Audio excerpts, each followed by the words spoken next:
Olá a todos, chama todos bem-vindos a mais um vídeo do nosso projeto A Bíblia ao longo do ano, aqui no canal da Igreja Luterana de Interlagos. Você é muito bem-vindo, muito bem-vinda a continuar participando conosco, ou quem sabe a iniciar uma nova participação.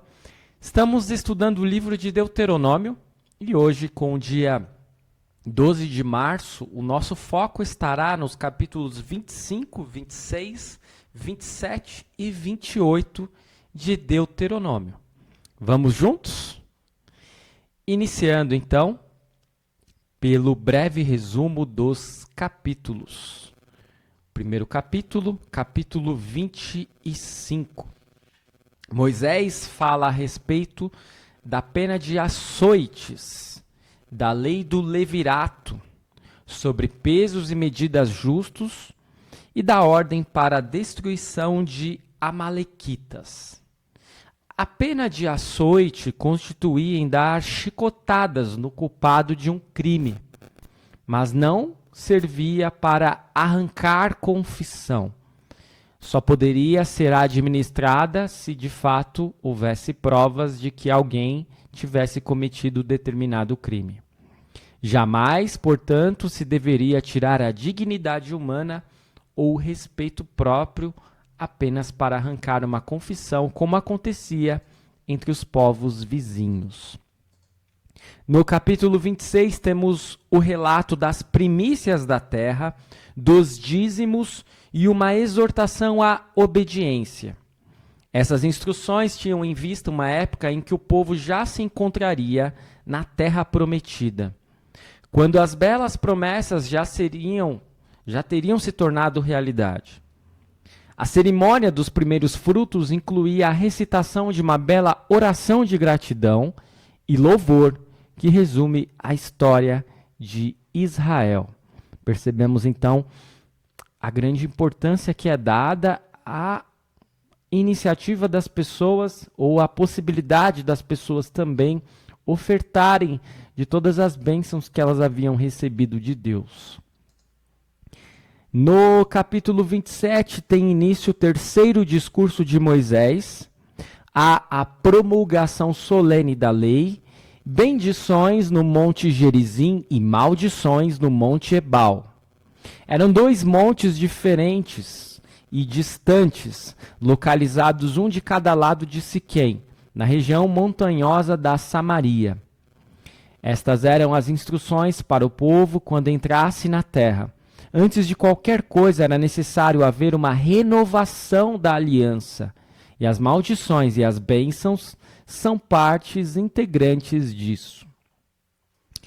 E por último, o último capítulo de hoje, Deuteronômio 28, vemos uma pequena lista de bênçãos decorrentes da obediência e uma lista enorme de castigos decorrentes da desobediência. Foram pronunciadas 6 bênçãos. Se eles obedecessem, se vocês obedecerem, eram bênçãos materiais de paz, prosperidade, terra fértil, filhos, vitória na guerra. Já o restante do capítulo descreve as consequências da desobediência. As maldições são o contrário das bênçãos. Doença, fome, derrota, sujeição a outros povos, exílio, perda da terra natal e de todas as alegrias da vida. Infelizmente, isso aconteceria com Israel. Mais tarde, uma parte desse catálogo de horrores acabaria se tornando realidade na vida do povo, inclusive os horrores do cerco de Jerusalém. A paz e o bem-estar de Israel, toda a vida, enfim, dependia do relacionamento correto com Deus. Sem esse relacionamento, o que os aguardava era a morte, como Moisés em breve deixaria claro no seu discurso final. É importante que se diga que isso continua até hoje. Se nós nos afastarmos de Deus, não mantivermos um bom relacionamento com Deus, é muito provável que coisas ruins ocorram em nossa vida. Significa que sempre coisas boas vão acontecer porque nós cremos em Deus? Não, porque nós estamos suscetíveis, em um mundo caído em pecado, há muitas coisas que podem nos afetar. mas que não podem tirar a nossa paz, que não podem tirar a nossa vida eterna, que não podem tirar a nossa salvação. Vamos então para a segunda parte com as questões e dúvidas que podem surgir. Hoje nós temos 9 questões, começando pela primeira. A pena de açoite continua sendo praticada hoje em algum país? Será que teve inspiração bíblica conforme Deuteronômio 25? Nós sabemos que existem alguns países no mundo que continuam açoitando criminosos. E normalmente esses países eles estarão localizados no mundo muçulmano, que seguem a lei rígida, conhecida como Sharia. E claro, alguém poderá dizer, não, mas eles estão inspirados no Alcorão. Mas se nós observarmos que o Alcorão tem muitas influências bíblicas, talvez nós poderíamos apontar que muitos desses países seguem uma lei que tem inspiração em Deuteronômio.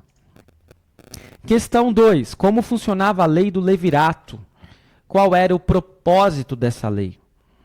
Temos lá no texto de Deuteronômio 25, versículos 5 e 6, onde nós lemos: Se 2 irmãos morarem juntos e um deles morrer sem filhos, a mulher do que morreu não se casará com um estranho, alguém de fora da família. Seu cunhado a tomará, a receberá por mulher e exercerá para com ela a obrigação de cunhado. O primogênito que ela lhe der será sucessor do nome do seu irmão falecido, para que o nome deste não se apague em Israel.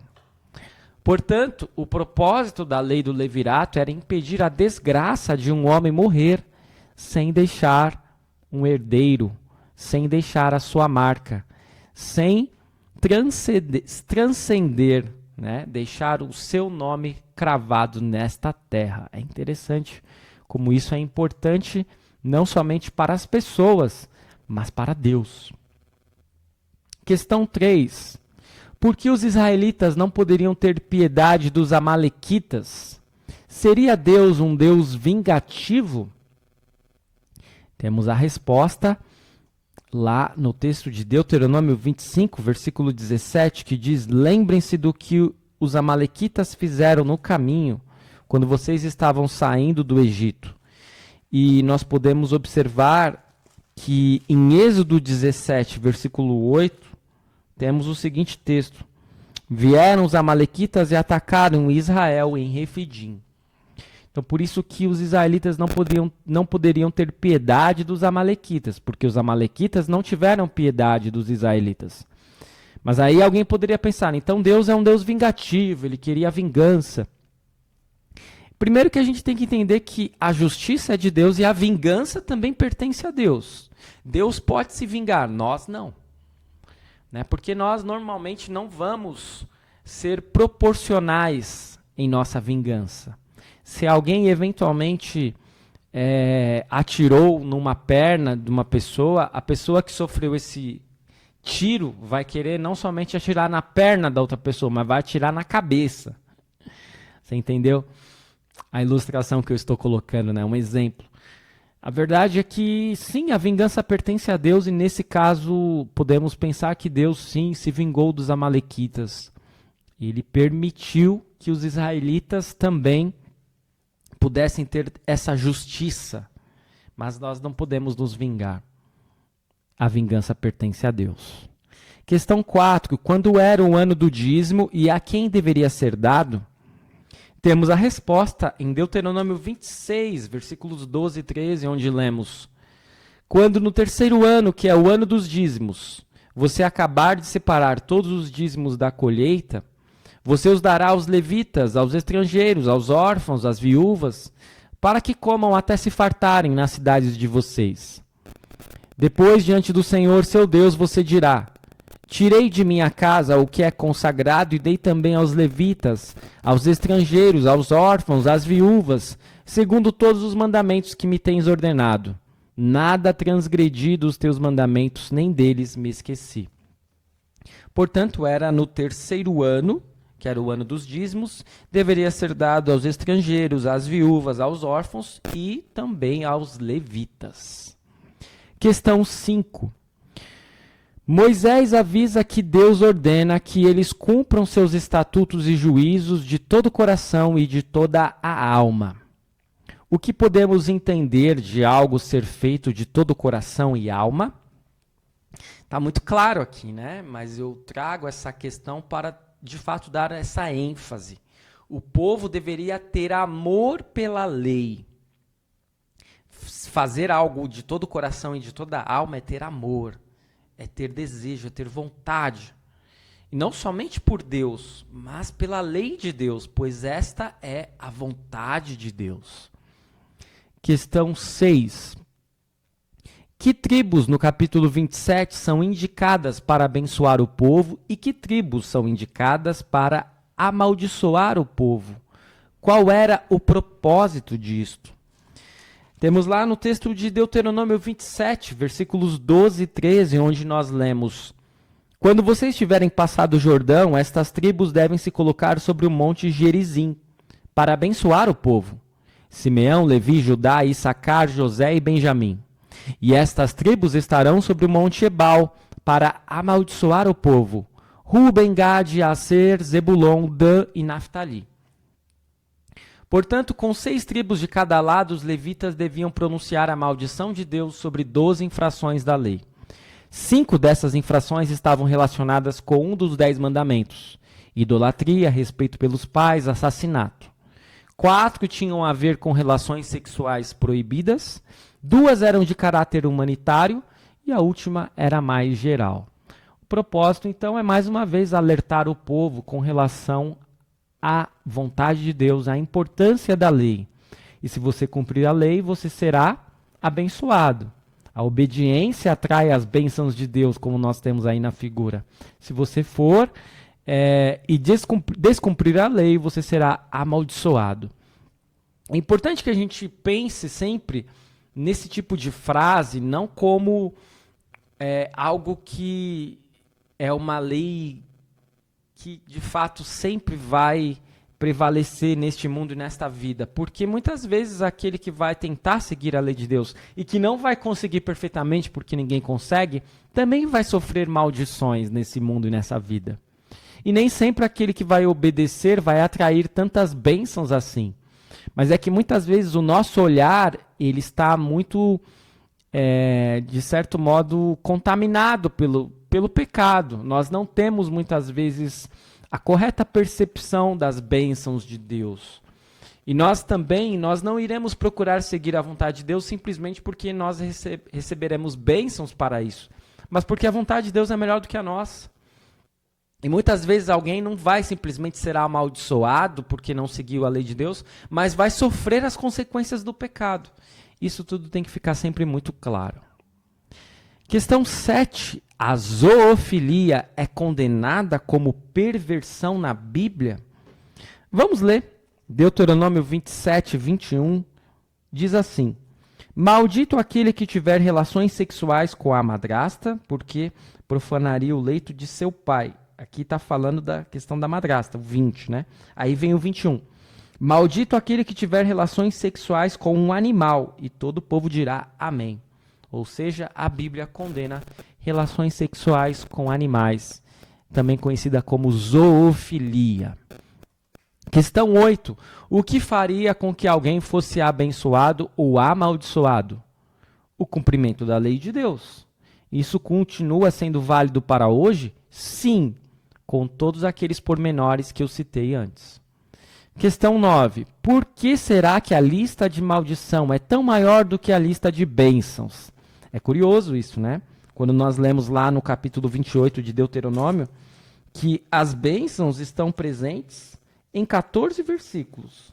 Já as maldições, elas estão presentes em mais de 50 versículos. Então há uma desproporção aqui. Por quê? Porque o povo precisava ser confrontado com as consequências de seus erros. E Deus conhecia muito bem o seu povo, sabia que eles precisavam ser muito mais alertados sobre as maldições de não cumprirem a vontade de Deus do que sobre as bênçãos de cumprirem. Por último, terceira e última parte deste nosso estudo, temos os aspectos teológicos. Temos 4 aspectos teológicos. Primeiro deles, a graça de Deus para com Israel é celebrada quando eles são lembrados da libertação da escravidão do Egito, do dom da terra e de serem um povo santo, escolhido como preciosa possessão do Senhor. Também se descreve a resposta de Israel na oferta das primícias, no pagamento do dízimo para o bem dos necessitados e na promessa de guardar o mandamento do Senhor. A exemplo de Israel, a nossa resposta alegre é servir ao Senhor com boas obras. Então é uma dádiva, é um privilégio sempre podermos servir a Deus e também retribuirmos um pouco para o seu reino com as nossas ofertas. E as nossas ofertas sempre devem ser dadas das primícias, dos primeiros frutos e não do resto. Segundo aspecto teológico, a antiga aliança prometia bênçãos àqueles que cumpriam a lei de Deus e maldições aos que não a cumpriam. Dizer amém à lei de Deus não é o bastante. Deus exige obediência perfeita. Israel quebrou a antiga aliança com seus pecados, como todos fazem. Mas Jesus Cristo é o mediador de uma nova aliança. A sua morte nos redime das transgressões que haviam sob a primeira aliança.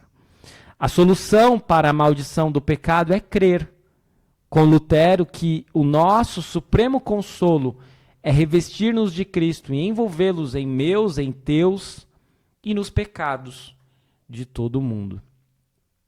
Portanto, nós percebemos que sim, Deus exige, continua exigindo uma obediência perfeita, uma obediência que somos incapazes de ter por conta dos nossos pecados, mas Ele também providencia a solução para a maldição do pecado, que é crer em Cristo Jesus e ser revestido por Ele. Terceiro aspecto teológico, as bênçãos selam a renovação da aliança e as maldições antecipam a necessidade de uma nova aliança selada no sangue de Cristo, derramado para a nossa bênção e perdão. E por último, quarto aspecto teológico, Moisés detalha de forma vigorosa as terríveis consequências de se desobedecer à voz do Senhor Deus. Estes castigos não seriam resultados dos ciclos naturais da história. Antes, Moisés repetidas vezes identifica o Senhor como aquele que envia as maldições. Paulo lembra aos crentes que as coisas que aconteceram a Israel servem de exemplo para nós. Apesar de confiarmos em Jesus para o perdão dos pecados e a salvação eterna, ainda precisamos, como pecadores, da pregação da lei. A pregação da lei continua sendo importante para nós. Sabemos que já temos o perdão em Cristo Jesus, mas a lei continua sendo necessária para apontar os nossos erros, para apontar a nossa condição de miseráveis pecadores e para nos demonstrar também qual é o caminho que devemos procurar seguir, mesmo confiando em Jesus para o perdão dos pecados e a salvação eterna. Eu espero que este vídeo tenha sido de grande ajuda para você. Continue seguindo o nosso canal, curta, comente, compartilhe, ative o sininho de notificações e até o nosso próximo vídeo. Amanhã teremos os capítulos 29, 30 e 31 de Deuteronômio. Fique na paz do Senhor. Até o nosso próximo vídeo. Muito obrigado por assistir.